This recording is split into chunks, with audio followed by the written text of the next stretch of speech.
Ketika berpidato di depan Kongres AS pada tahun 2002, Presiden George W. Bush memperingatkan adanya axis of evil atau poros kejahatan yang mengancam Amerika dan keamanan global.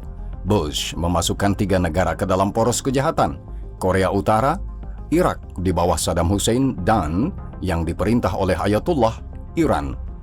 20 tahun kemudian, konsep poros kejahatan kembali muncul meski dalam format yang sedikit berbeda. Ketika pasukan lapis baja Rusia memasuki Ukraina pada 24 Februari 2022, gagasan tentang axis of evil muncul kembali dan kembali menjadi perdebatan politik selamanya. Anggota Kongres dari Partai Republik dan beberapa pakar kebijakan internasional mulai berbicara tentang munculnya new axis of evil atau poros kejahatan baru yang hanya menyerang Ukraina, namun yang terpenting menantang hegemoni Amerika dan oleh karena itu negara-negara Barat. Pemerintahan Presiden Biden enggan mengacu pada konsep New Axis of Evil, tetapi pejabat penting dari Partai Republik telah mempopulerkannya selama berbulan-bulan. Antara lain, pemimpin Partai Republik di Senat Mitch McConnell atau salah satu saingan utama Donald Trump dalam nominasi Partai Republik untuk Presiden AS, Nikki Haley, telah berbicara tentang New Axis of Evil. Konsep ini juga telah diambil oleh peros AS, termasuk Wall Street Journal yang mempunyai pendapat yang sama.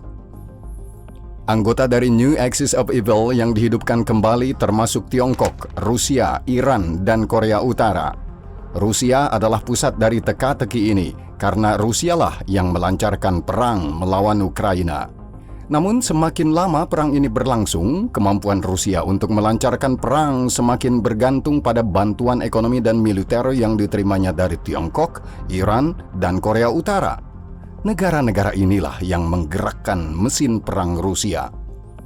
Bagaimana Beijing, Teheran, dan Pyongyang membantu Rusia dalam perang melawan Ukraina? Apa yang mereka inginkan sebagai imbalannya? Apakah poros kejahatan baru ini diperkuat oleh komunitas kepentingan yang mendalam, atau apakah kerjasama tersebut hanya bersifat taktis dan bersifat jangka pendek? Ini adalah bagian pertama dari 2 video yang kami olah terpisah yang menjawab pertanyaan-pertanyaan tadi. Selamat datang di 20s Report.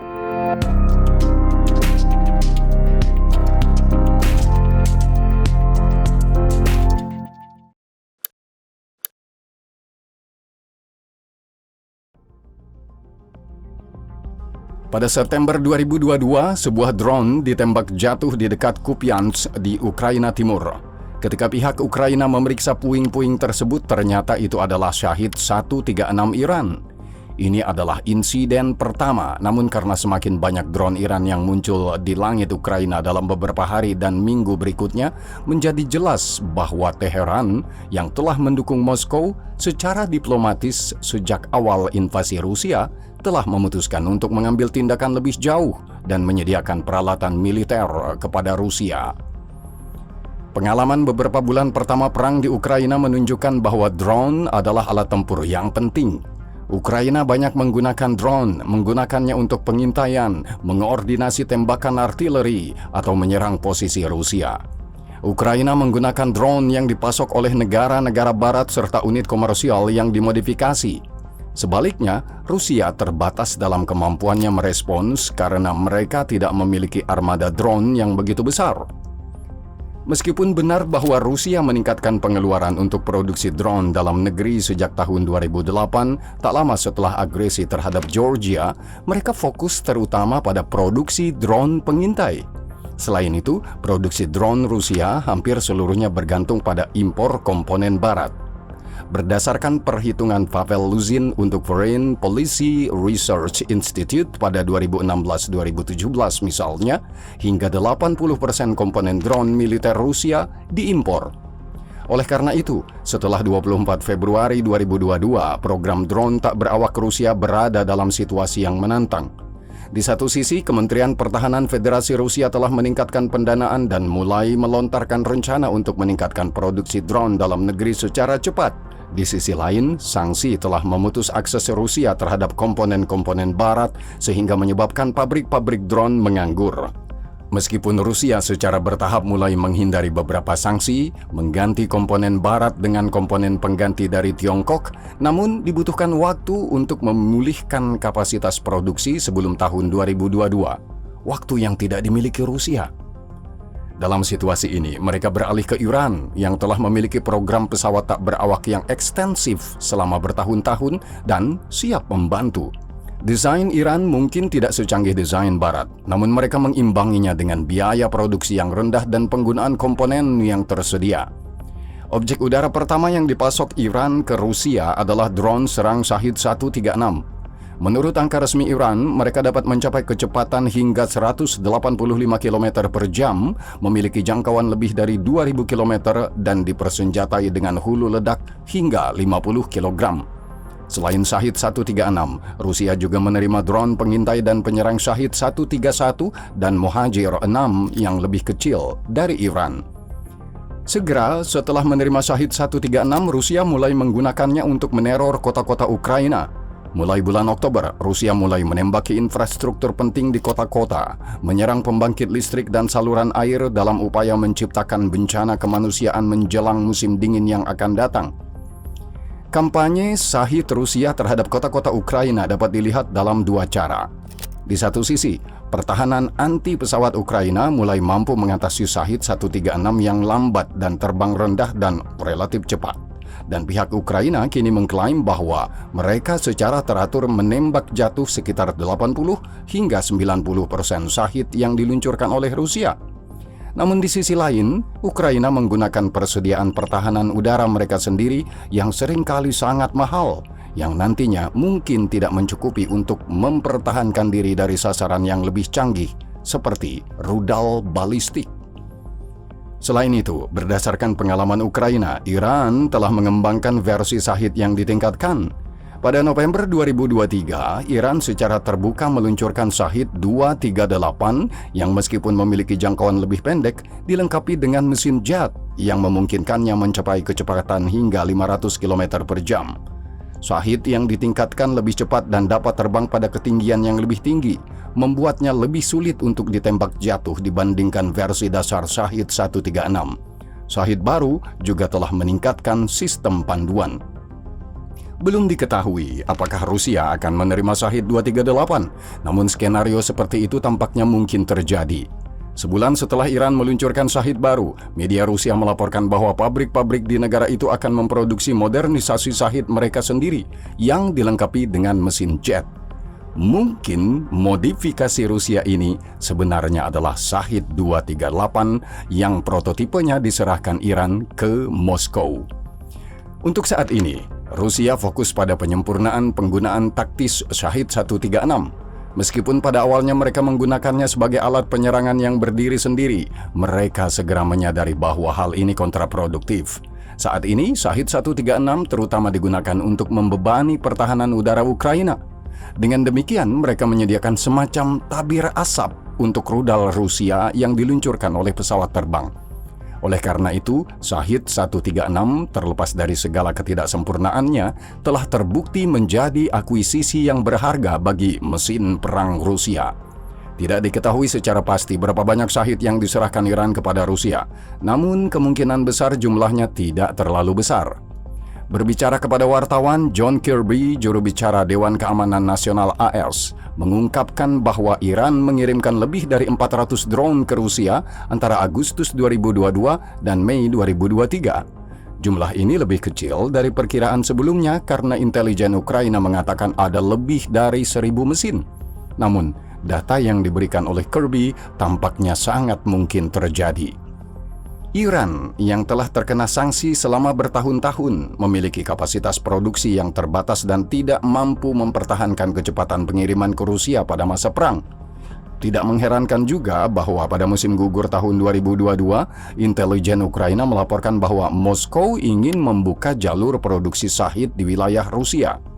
Beberapa bulan kemudian, citra satelit dan korespondensi yang disadap antara Moskow dan Teheran membenarkan laporan tersebut. Rusia telah mulai memperluas pabrik Alabuga di Republik Tatarstan. Dokumen yang diungkapkan menunjukkan bahwa Rusia ingin memproduksi lebih dari 6.000 Shahid di pabrik ini pada Agustus 2025. Meski pengiriman drone Iran ke Rusia paling menarik perhatian media, pengiriman tersebut bukanlah satu-satunya bantuan militer yang diterima Putin dari para ayatollah. Pada bulan April 2023, Wall Street Journal mengungkapkan bahwa kapal-kapal yang memuat amunisi secara teratur berlayar antara pelabuhan Iran dan Rusia di Laut Kaspia. Dalam 6 bulan saja, Iran diperkirakan akan memasok mesin perang Rusia dengan 300.000 peluru artileri dan 1 juta amunisi lainnya melalui rute ini. Pembicaraan juga sedang berlangsung mengenai pasokan rudal balistik. Ini adalah salah satu topik utama diskusi selama kunjungan Menteri Pertahanan Rusia Sergei Shoigu ke Teheran pada bulan September. Rusia dikatakan telah mengindikasikan bahwa mereka sangat tertarik pada rudal jarak pendek Fatih 110 yang digunakan Iran antara lain untuk membombardir pangkalan AS Al-Assad di Irak pada tahun 2020. Menteri Pertahanan Iran, Jenderal Mohammad Reza Astiani, yang menjadi tuan rumah bagi Sergei Shoigu, secara terbuka menyatakan bahwa Iran siap bekerja sama dengan Rusia dalam hal ini, namun perlu menunggu berakhirnya larangan ekspor rudal balistik yang diberlakukan terhadap Iran berdasarkan Resolusi Dewan Keamanan PBB 2231. Resolusi tersebut akhirnya berakhir pada 18 Oktober 2023. Namun, resolusi tersebut bertepatan dengan perang lain antara Hamas dan Israel dan peningkatan ketegangan secara umum di Timur Tengah. Milisi pro-Iran dari Lebanon hingga Yaman mulai menyerang sasaran AS dan Israel, dan Pentagon mengerahkan 2 kapal induk ke wilayah tersebut. Ancaman konfrontasi antara Iran dan Amerika tampaknya menyebabkan terhentinya pembicaraan antara Moskow dan Teheran mengenai pasokan rudal balistik. Jadi, meskipun mengalihkan perhatian dunia dari perang di Ukraina merupakan keuntungan bagi Kremlin, perang Israel dengan Hamas juga mempunyai konsekuensi negatif bagi Rusia. Namun demikian, Rusia pasti akan kembali membahas masalah ini. Menganalisis bantuan Iran untuk mesin perang Rusia menimbulkan pertanyaan mendasar. Apa imbalan yang didapat Teheran? Iran juga mengandalkan bantuan Rusia untuk memodernisasi angkatan udara dan pertahanan udara mereka.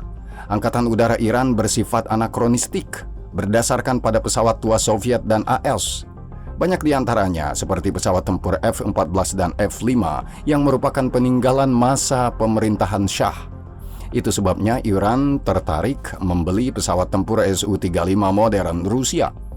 Pada akhir tahun 2022, media Iran secara resmi memberitakan bahwa kontrak telah ditandatangani dengan Moskow untuk pengiriman pesawat tersebut. Sejauh ini, Iran belum menerima satu pun Su-35 yang dijanjikan.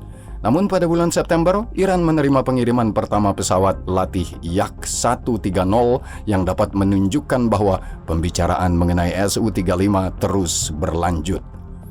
Ada juga spekulasi yang sedang berlangsung tentang akuisisi sistem S-400 Rusia oleh Iran, tetapi tidak ada rincian yang tersedia. Potensi pengiriman peralatan militer Rusia menarik sebagian besar perhatian media. Namun kita juga harus mencermati peningkatan kerjasama ekonomi antara Moskow dan Teheran. Ada banyak dugaan bahwa dukungan Iran terhadap mesin perang Rusia dimotivasi oleh pertimbangan ekonomi, bukan pertimbangan militer. Sanksi AS telah membuat Iran putus asa mencari mitra dagang dan investor asing. Meskipun Moskow dan Teheran telah memiliki hubungan dekat selama bertahun-tahun, Rusia enggan berinvestasi besar-besaran di Irak karena khawatir perusahaan-perusahaan Rusia juga akan terkena sanksi AS.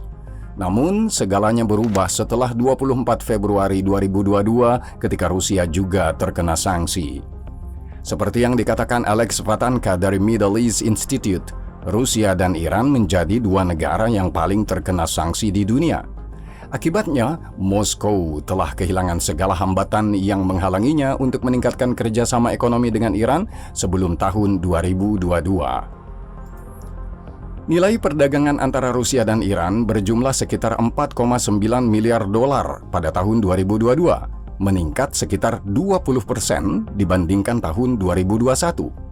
Pada tahun 2023, pertukaran ini terus berkembang, dengan data awal menunjukkan bahwa nilai perdagangan tahunan telah melebihi 6 miliar dolar.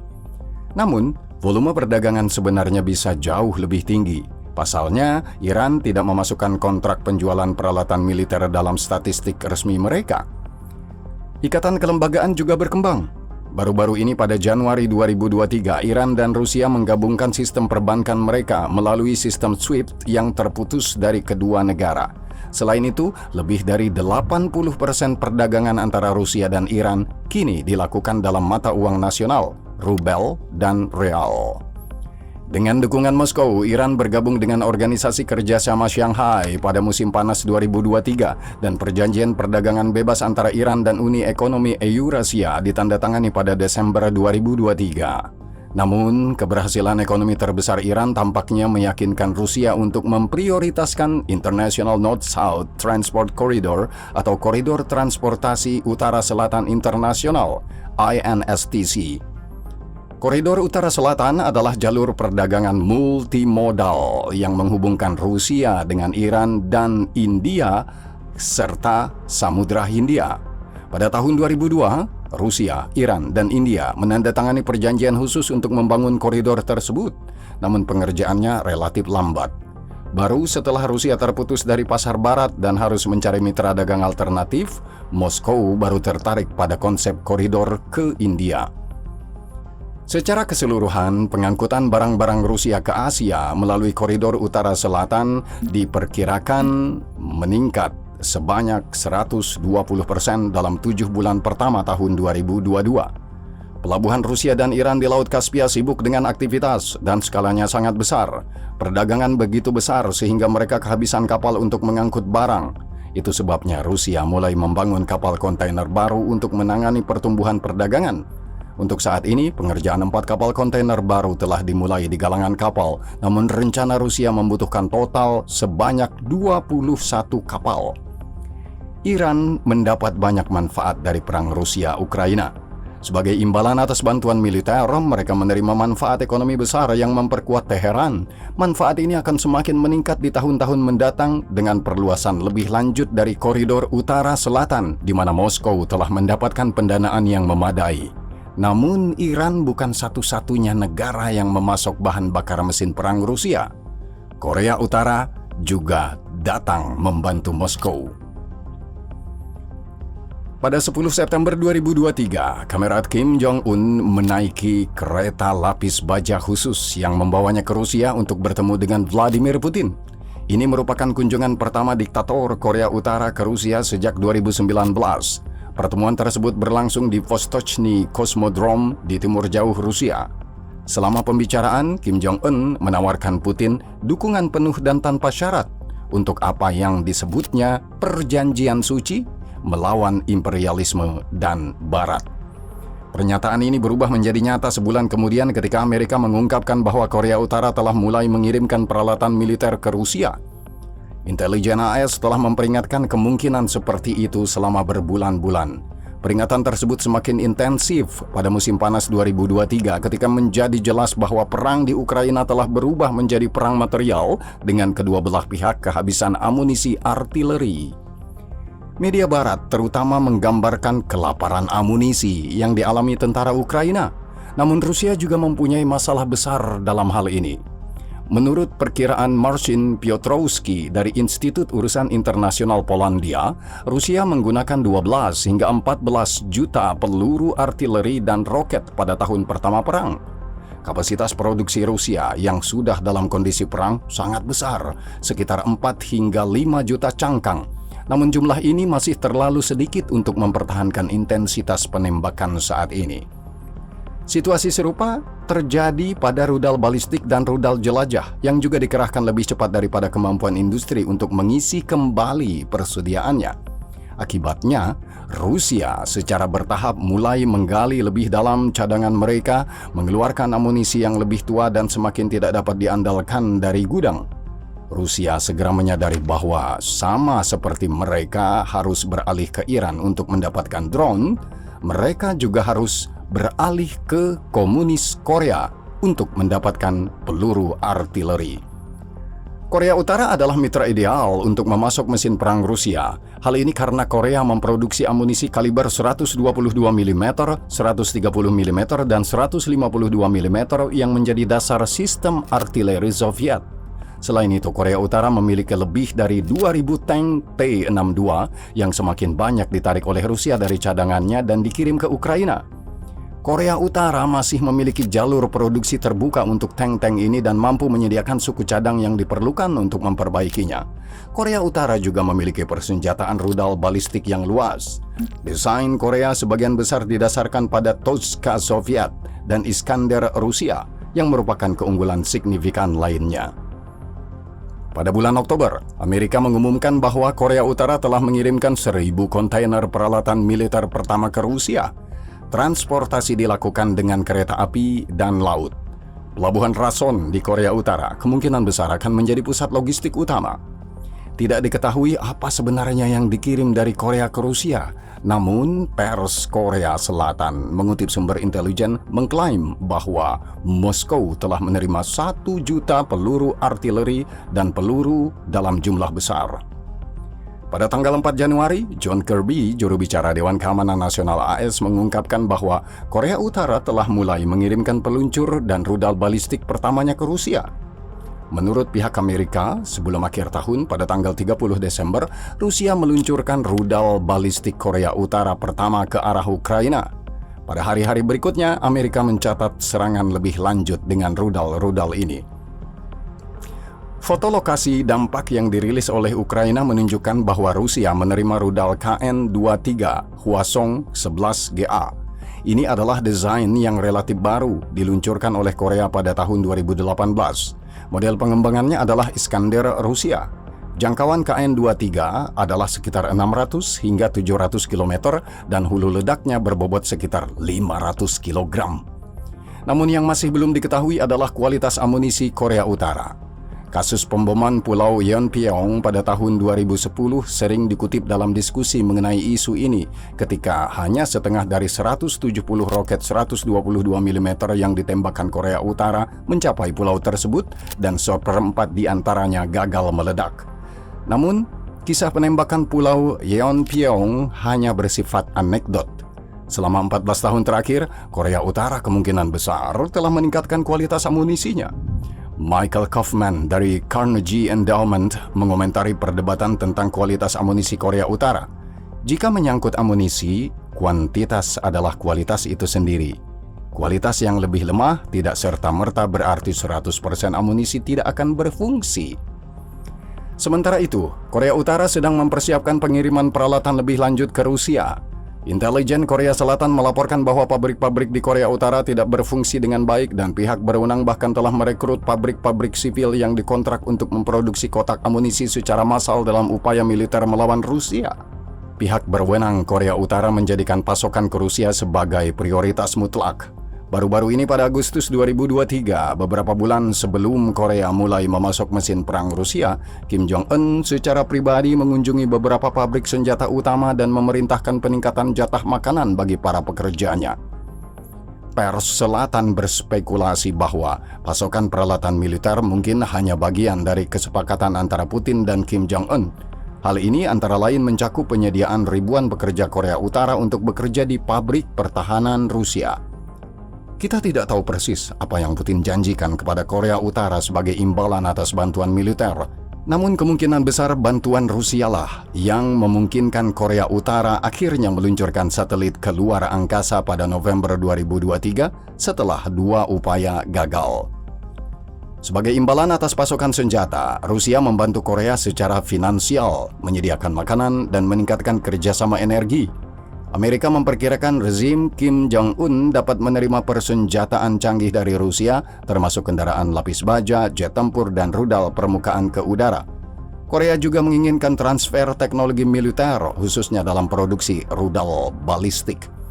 Kesepakatan Putin dengan Kim Jong-un tampaknya saling menguntungkan. Rusia ingin mengubah Korea Utara menjadi pabrik senjata murah yang diproduksi secara massal sebagai bahan bakar mesin perang Rusia. Korea Utara, sebaliknya, tidak memiliki tuntutan yang terlalu tinggi dan hanya mengandalkan bantuan ekonomi dan teknologi yang merupakan hal yang dapat diterima oleh Rusia.